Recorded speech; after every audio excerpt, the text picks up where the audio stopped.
I'm a computer scientist with a, I don't know, sore throat or something, so hope you can hear me. I am currently at a startup, a small company. Used to be at Carnegie Mellon, AI faculty, and MIT in certain roles. And I want to talk about this approximate computing idea and what I think is a practical, simple approach to it. So I, about 10 years ago, belatedly realized what Carver and Mead had been saying for a long time, which was that wires, junctions can add currents, and transistors can do exp and log. These are useful operations in a lot of tasks. And a modern chip, the chips in our cell phones, right, have order of a billion transistors. They run an order of a gigahertz. So in this simple sense of operation, they're running digitally, but they have the capacity to do something like 10 to the 18th ops per second. That's probably more than at least my brain is doing, best I understand neuroscience, at least at a certain level of abstraction. But as a programmer, we only get essentially zero of it. It's 0.0000 some more zeros %. 1 out of a billion, maybe 10 out of a billion.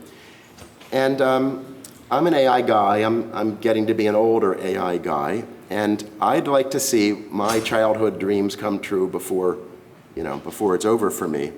So one theory about what's made AI successful to the extent it has been or hasn't been has been the material scientists and physicists. No Einstein of AI so far, forgive me to any of my AI colleagues who may be here.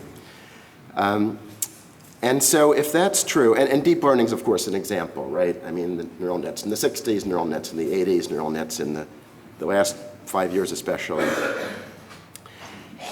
And so I at least think I desperately need to see that compute in the world. I don't want it going to make sure Windows runs on the next generation of laptops. So about a decade ago, I began to wonder about this, and Carver said, there's a way you can do this. Look, just become a EE, not a computer science, become a EE. Oh, but be a CMOS EE, and make sure it's analog, and do it in sub-threshold. Thank you. Thanks a lot.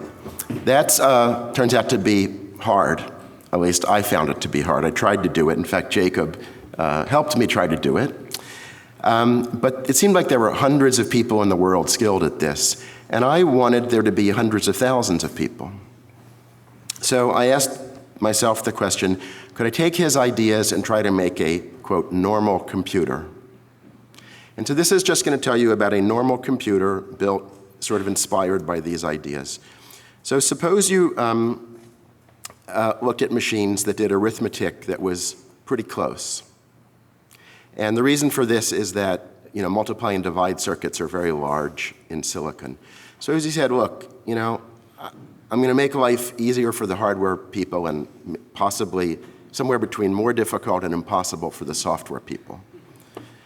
What would happen? And so the spec I wrote down was not the IEEE 754 floating point spec, like that. It was that. That's the spec. People ask me, well, what's the distribution of the errors? Don't think about it. Don't program to it. Don't try to figure it out. Okay, and the reason is going to be, you say this, the hardware people get a lot of flexibility to do crazy stuff to make tiny circuits. And you want tiny circuits if you're in certain fields of science, because you want a lot of compute. Now, the question would be, what happens to the hardware? What happens to the software? Is it impossible to program with a machine that operates like that? So that's what I want to tell you about, some of the results that I was able to find. So again, a lowly programmer was able to take a floating point unit, traditional digital floating point unit, and shrink it about 100x. Now that's potentially very good, and we'll look at the issues.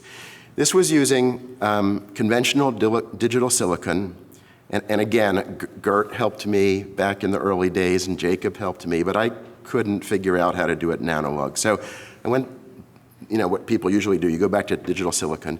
But it's nice because it's easy to fabricate. There's, N hundreds of billions of dollars went into the fabs to make these things. It's fast because it's digital. It's deterministic, which programmers like because debugging is, for most people, an important part of their job function. And power and cost generally roughly scale with area. So 100x smaller could be good on power and potentially cost. But you can't have anything around that arithmetic unit. You can't have a GPU's worth of control logic because then it's pointless to make the arithmetic unit be little.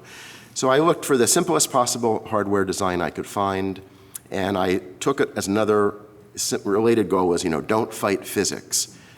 Distance is energy. And in the mathematized machines that we all grew up with, there is no distance. Just access it in memory. It's there, grab it. Okay, and some people worry about cache, but most of us don't try to figure out how the caches work. So I wanted to expose that up to the programmers because it's really important if you want to get the compute power that the silicon inherently has. You have to kind of face some reality. So the architecture I took was just the old 80s mesh-connected computers where you have and this model looks like a SIMD model. The truth is the machine does MIMD. Every core can do different things, but we're going to talk about it as if it's every core doing the same thing. And forgive me, one thing I do, I've been in this thing for so long that I know what a SIMD, massively connected SIMD machine is and how it works and all, but not everybody does. So anyway, I hope it's clear. So the good model for this is I'm up here, and let's suppose I'm expensive and energy intensive. And let's say that you're all, what's a proper, unskilled labor, okay? Not so good at arithmetic. You have a little bit of scratchpad memory with you, and you all do what I yell out. Okay, so I can yell out, everybody go to location 7, get the number there, add it to what's in 9, and pass it forward to the person in front of you. Okay, that's the programming model. It's different from a GPU, where to get the performance out of a GPU, you have to actually know a lot about what's deep down inside, it turns out. It's hard to make those systems run really efficiently. This, I think I just told you the model. Okay, so you could go home and dream about algorithms that lay stuff out in 2D and move them around in space among this audience, passing notes to each other. Okay, that's the basic model. Each core in this machine, those things called apes, is an approximate processing element. It has a kilobyte of memory. It has some registers. It has an exact integer, 16-bit, plus minus, and/or XOR shifts. So it's a PDP-8. Any of you, actually, a lot of people here are older than the normal groups I speak with, so you may remember those machines. It's a PDP-8 with this weird approximate floating point, single cycle pseudo floating point in each core. Those machines from decades back they were 1-bit machines or 4-bit machines. This one has a single cycle bang, you can do a floating point multiply with error. So this means in particular you can program up IEEE 754 floating point the way we used to, if you need it for certain bits of your algorithm. Here's a GPU. This is a little bit of an older GPU. I'll show you a better picture soon. And they have today, 2,500 cores in this thing, and it makes them a lot better than CPUs because they have 8 cores, right? And that's the first order why they're better, other things being equal. If you built a GPU-sized chip using the technology we were just talking about, the cores are here. You can't see them, I don't think. They're roughly pixel-sized, and there's about 250,000 of those on a modern chip, modern-sized chip with modern-sized silicon process. So potentially this is useful. We don't know yet. There's 2 big classes of problems. I'll get to them in a minute. Let me go fast, follow this to be fast. Some of the benefits of this kind of machine are of a mesh in this SIMD mode is, again, to use an old concept, a Fortran programmer could program it. Okay, it's just array operations. It's not multi-threaded. It's not a million cores of interacting processes. It's a serial program, a linear program, where you can say, add a million numbers in parallel, and it'll do it in one cycle. For those of you that have coded GPUs, the programming model here is you write C or C++ or Java or something you like. And in that language, there are operations that let you essentially build syntax trees, like add, of mul, of divide, and set some variable to that. And you write that kind of code, and then there's a runtime compiler that generates the machine code that has to run inside of the accelerator. And if you haven't programmed this kind of machine, which most people have not, you can go back to the 80s and there's books and papers and algorithms and all kinds of pretty clever stuff they did back then that shows you how to do interesting algorithms, vision algorithms, learning algorithms, tomography, inverse problem algorithms, a lot of stuff in this kind of mesh machine. It has a scaling benefit in that if you get a big chip and you get appropriate scissors and you cut off a corner, that can be an embedded chip. Just a mesh. There's no global structure that's different at different scales. You can build machines with thousands of cores running at sub-watt power levels.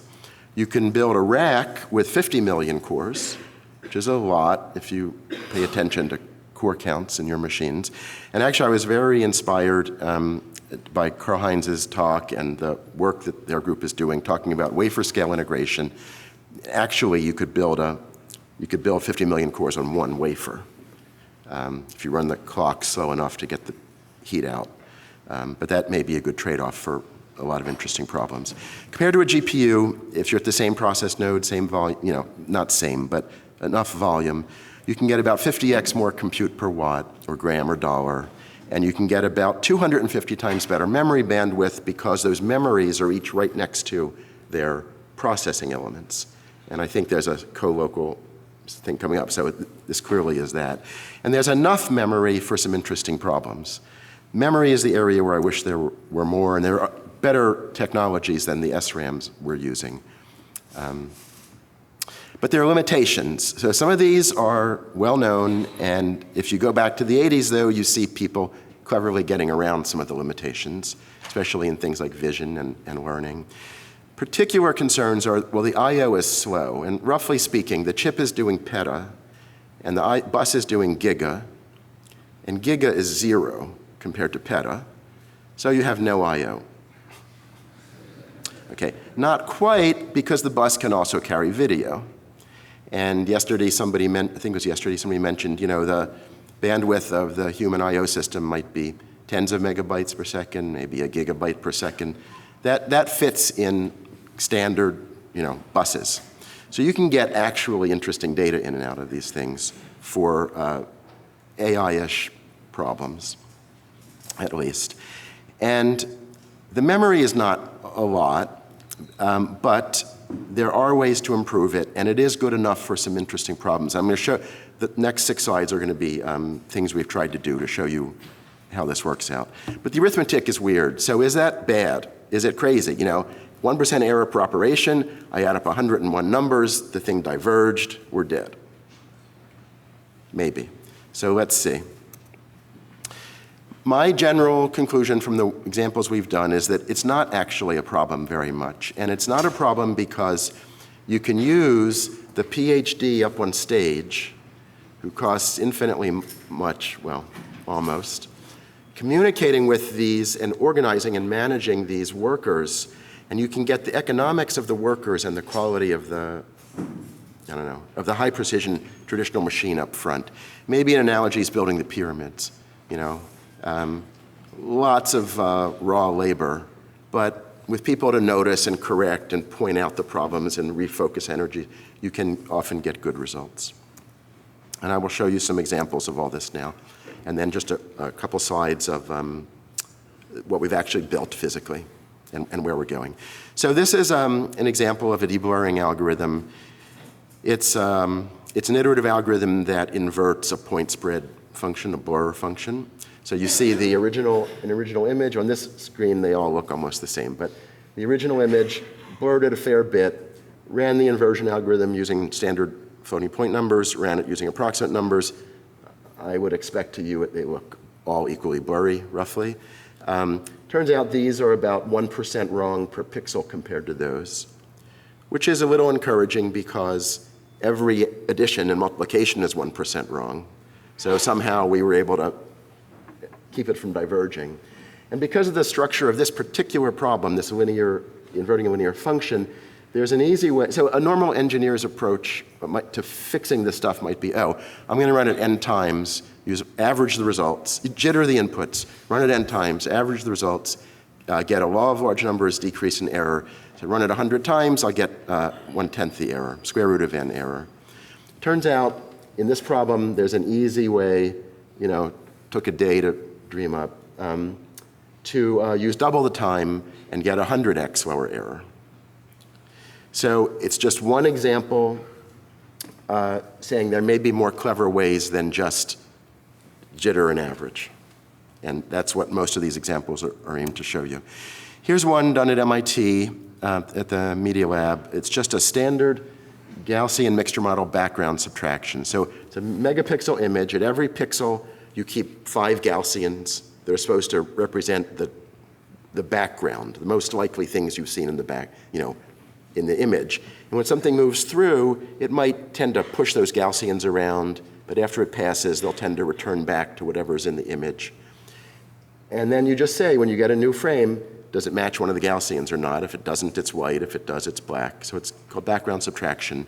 It's used, you could use this in Target to see, are people hanging around which end caps in the store, right? You can do motion detection.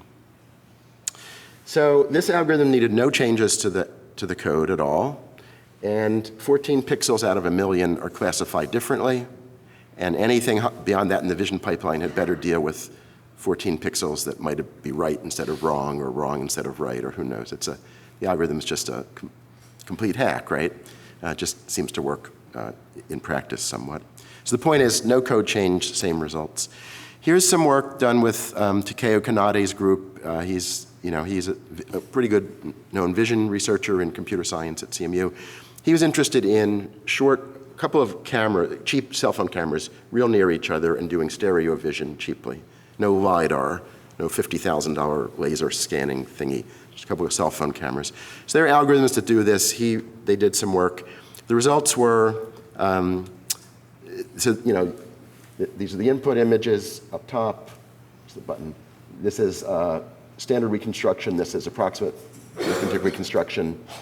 80% of the pixels came out the same, and the ones that didn't happened where the scan lines have no contrast, so you can't know the depth to the thing because there's nothing to distinguish when you do the matching. Here's one. So I stayed away from math problems for a long time. Sandia eventually persuaded me, let's try to do 2D FFTs. And this is for synthetic aperture radar. So it turns out you can do 2D FFTs. You do 1D across, and then you do a separate pass 1D down, and that composites into a 2D FFT. We did that. We got some spattering of these overflows, these white speckles in the image. Not good. So I slept on it a night. Next day I said, well, what happens if I do it in the other order? First do down and then do across. So you also get some speckle, not many. Take the min of the images. Essentially, all the speckle essentially always drops out. Twice the compute on a much faster underlying machine, you get results just like what they normally get. This is another defense application for a drone, a tracking. So somebody marks a spot, in this case, I keep losing the button. In this case, this vehicle, and this system computes Gabor filters, edges, all the pixels in the neighborhood of this original spot on a given frame, goes to the next frame, and all the region computes these features. You match the features in the current frame against the feature in the next frame. You say, what's the best match? That's where the thing moved to, and you iterate. So that's a pretty compute-intensive process, because there's like 10,000 pixels in this little green box, and you got to do it at reasonable frame rate, and there's nearest neighbor matching going on. Anyway, the point was that in pre-hardware analysis, this approach, this machine, looked like it would run about 89 times faster with a 70th of the power. And that's 6,300 times compute per watt advantage. This is what encouraged DARPA to say, okay, I want you to build one and see if this is nonsense or if it's actually going to run.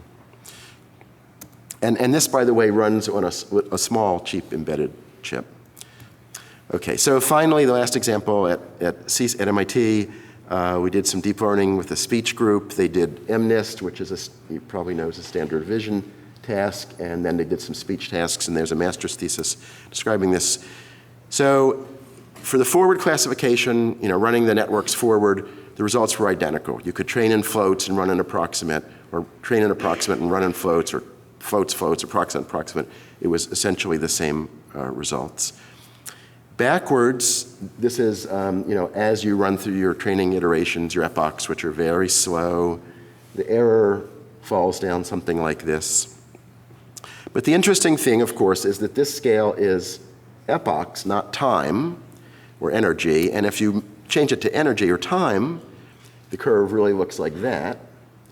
And for the people that are spending a month, they come in the morning with an idea about a network they want to test, a trick. They start it. It takes 3 weeks before they've got their training results. And obviously, they've forgotten largely what they did and don't care about it anymore anyway. It's way too long. So we need a lot more compute, at least in this deep learning field. And the same thing works going forward. So in an embedded system, a cell phone or an earring or a car, you can run these deep networks efficiently. Okay, so briefly the hardware and then the future, and then I'll be done. So we built these chips, and they work. Here's one. I brought it. It actually works. They have 2,000 cores in them. They're about a half a centimeter on a side. That's very small, well, relatively small for a chip. A GPU is maybe 25 times more area than this chip. This is done in a 40 nanometer silicon, which is a few generations old now. Modern laptops will have 14 nanometer. That's 8 times denser silicon. These things run at about a couple hundred megahertz. They get about 200 gigaflops per watt peak, which is a few times better than the most recent GPUs that have come out. But they are built using more modern processes, and this is built using an older one. We're putting 16 of these chips on a board. We're hooking it to a Linux system on an ARM. We're building 5 of these for DARPA, so that's a 170,000 core system.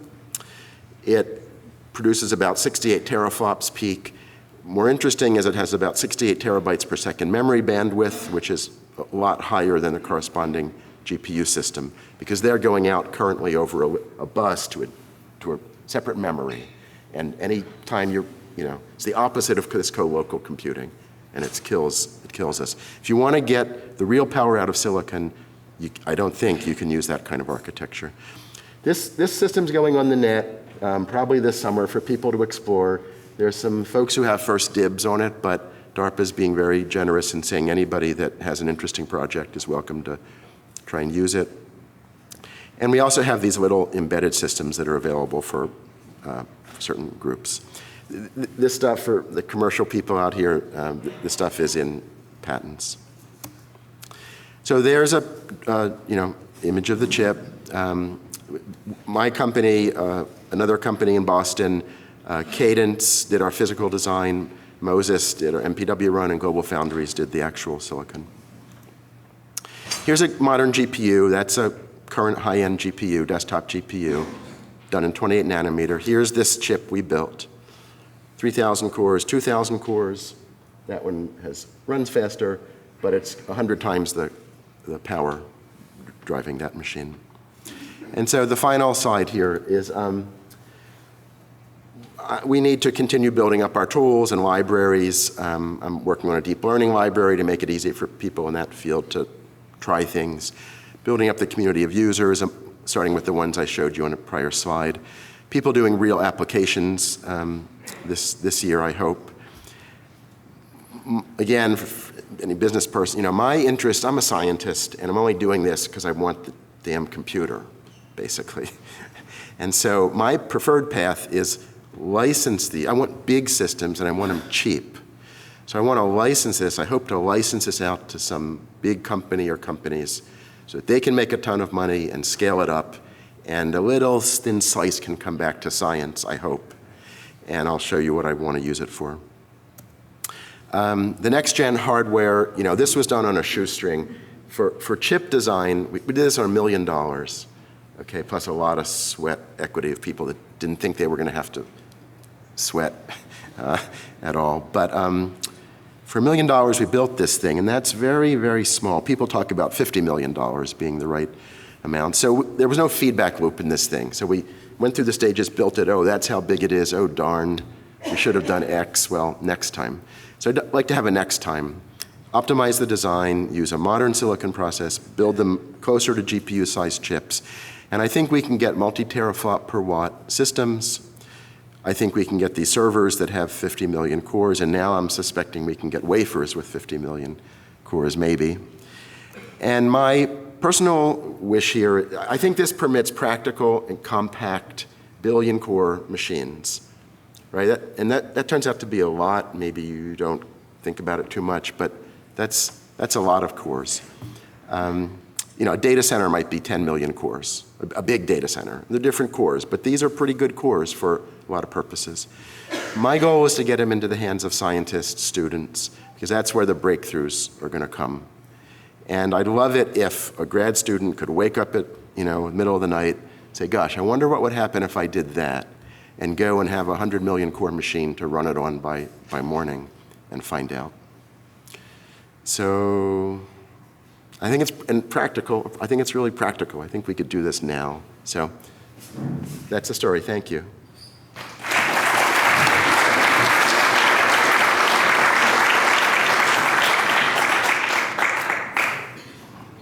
Take a question. You can take 1 or 2 questions while our next speaker set up. Sirius, do you want to come up? Hello. I was a little confused about how your cores worked. You describe having 512 memory elements, each 16 bits. Are they, a rapid set of related questions. Is that digital memory? Yes. Okay. But you're conducting your floating point operations in analog. No. No. All digital. This is all digital. Yeah. It's a very ugly, it's the kind of circuit that would come out of a genetic algorithm. It's just a horrible mess, but it works. Okay, so you have a very simplified FPU then that cuts some corners and ends up having error because of it? Yeah. Okay. Yep. Very quick question. Very great work, by the way. Now, how did you get a 100x improvement in performance in just 2x time? You mentioned this very briefly. This seemed like magic. Okay, so you do the deblurring, approximate. You get something that's, let's say, 1% wrong in the pixels. And it takes you, hundreds of cycles. So it takes a fair amount of time and energy. You send that result back to the CPU. You have it blur it using the point spread function in high precision. You subtract it in high precision from your sensor input. You get an error image. The values are about 1% of the original. Send it back over. Another 100 iterations. You get back the corrections to the corrections. You bring them back and add it in high precision. Taking advantage of the residue. I'm sorry? You take advantage of the residue, right? Yeah, yes. I mean, it's one. Each of these algorithms has its own ways of fixing things or dealing with it, just like algorithms have each of their own ways of accomplishing their goals. Just got to be a textbook, 99 tricks for dealing with lousy math.